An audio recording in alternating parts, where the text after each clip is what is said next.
उनके कपड़े पुराने हो चुके थे, उनके चेहरे पर दर्द था। उसने मन ही मन एक फैसला किया।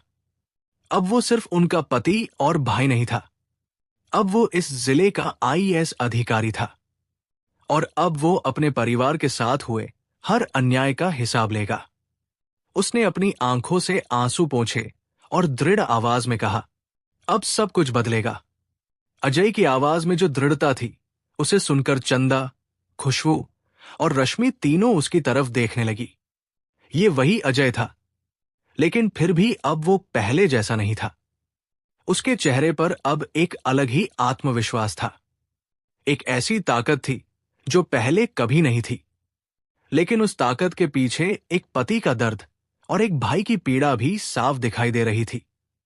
खेत में काम कर रहे बाकी मजदूर और खेत का मालिक भी अब ये समझ चुके थे कि उनके सामने खड़ा आदमी कोई साधारण व्यक्ति नहीं बल्कि इस जिले का आईएएस अधिकारी है।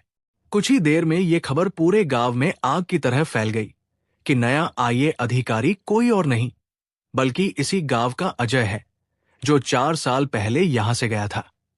गांव के लोग जो पहले चंदा और उसकी बहनों को कमजोर समझते थे, अब डर और शर्म से सिर झुकाए खड़े थे। अजय ने धीरे से अपनी बहनों के हाथ पकड़े। उनके हाथों में पड़े छालों को देखकर उसका दिल कांप उठा। उसने कांपती आवाज में पूछा, तुम लोगों ने ये सब कैसे सहा? खुशबू की आंखों से आंसू बहने लगे। उसने कहा, भैया, हमारे पास कोई और रास्ता नहीं था।